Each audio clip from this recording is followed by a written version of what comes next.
Hey everyone, and welcome to This Explainer. Today we are cracking open a seriously highly confidential document. We're looking at the FHM Systems WASSCE English Study Guide. This was actually commissioned by CEO Frederick Khalid and prepared specifically for Abdul Rahman Starley. It is a fascinating look at how to tackle a major exam by treating it literally like a strategic business objective, and we're bringing these exclusive insights straight to you. Okay, let's dive into this. Here is our roadmap. We're going to start with the Creator-CEO mission, then move into mastering the exam blueprint and check out the digital revolution context. After that, we'll hit the art of letter writing, grammar and vocabulary mechanics, and finally wrap up with conquering oral English rules. All right, first up, the Creator-CEO mission. So before we even look at a single test question, we've got to understand the powerful purpose behind this specific study guide. It is not just about getting a passing grade, you know? The document states its goal with real soaring inspiration, to create 10 creator CEOs in 10 years across West Africa. That's straight from Frederick, the CEO of FHM Systems Corporation. The whole idea is that mastering English isn't some mundane academic chore, it's a vital tool for kingdom-minded enterprise. It's about building West Africa's future business leaders who can communicate with absolute clarity, vision, and authority. Moving on to part 2, mastering the exam blueprint. Okay, we need to get a little analytical here because the structure of this 100-question test is strict. Time management is literally everything. You've got 7 distinct sections. It kicks off with reading comprehension. That's the first 20 questions, giving you a solid 40 minutes. But then you move down to rapid-fire sections, like oral English and idioms, where you have just 15 minutes to blast through 10 questions each.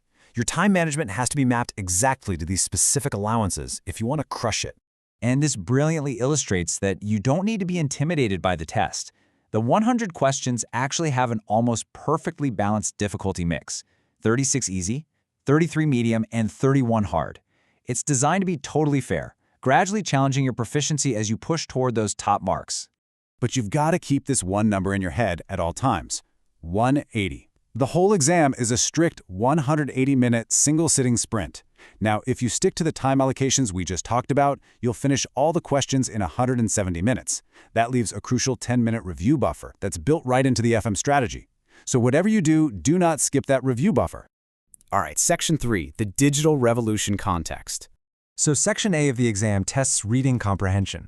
But the cool thing is the passage they use in this guide isn't just some boring, random text. It's a real-world micro-narrative about the region we actually live in. It paints this super vivid picture of West Africa's current economic transformation. It talks about how platforms like MTN Mobile Money and M-Pesa are bringing the unbanked right into the economy. It thoughtfully tackles the persistent digital divide between rural and urban areas, points to the African Union's 10-year digital strategy, and highlights the rise of young techpreneurs in hubs like Lagos and Accra.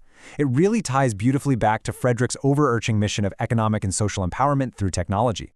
So let's see how well you grasped that material. Let's do a quick pop quiz right from the reading comprehension section. This one is rated medium difficulty. According to the passage, what is technological solutionism? Take a second and think about what that phrase might imply. Got it? The correct answer is option B. It's the belief that technology alone can resolve deeply entrenched structural inequalities. The passage points out that skeptics really caution against this mindset. Basically, having a smartphone is totally useless if you don't have digital literacy and the proper social infrastructure to back it up. Okay, part 4, the art of letter writing. Section B tests your written communication and structural formatting, and you've got to do it all while the clock is ticking.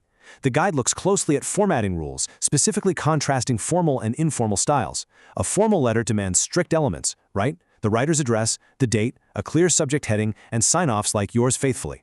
Contrast that with an informal letter to a friend. There's no subject line, the tone is way warmer, you can throw in some personal anecdotes, and you'd sign off with something like yours affectionately. You absolutely have to know when to use which.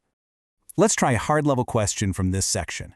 What distinguishes a proposal letter to a district chief executive from a simple complaint letter? Think carefully about the structural elements and what your actual objective-driven writing goal is here. The answer is option B. A proposal requires the inclusion of a clear objective, proposed activities, expected outcomes, and a strong call to action. I love this because it's secretly teaching a brilliant business lesson. A true creator CEO doesn't just sit around complaining to a public official, they propose actionable, highly structured solutions.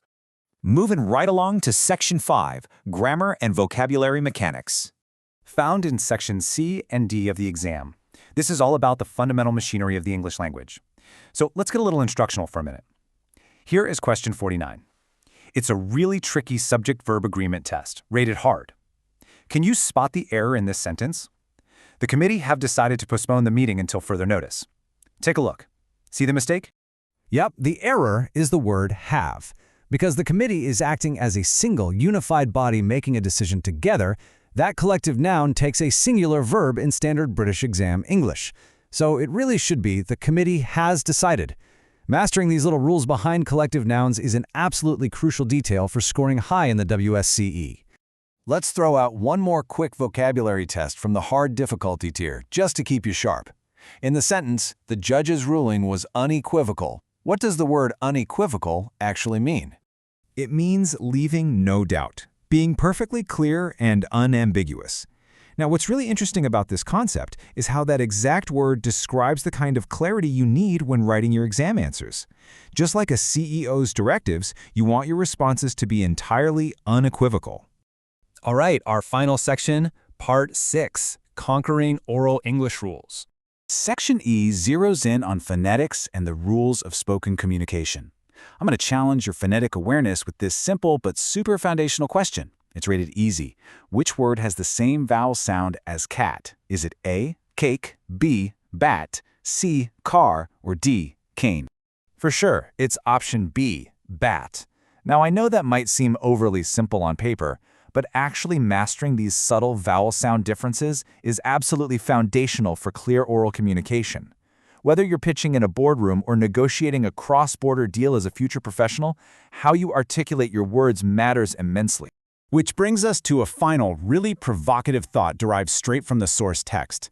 As you look at this rigorous blueprint, ask yourself, will mastering this exam just grant you a passing grade, or is it the critical first step in empowering yourself to build a dignified, prosperous life in West Africa's digital age? You see, the mechanics of the English language are really the mechanics of leadership and connection. Master them, step into your potential, and become that creator CEO. Thanks so much for joining this explainer, and keep learning.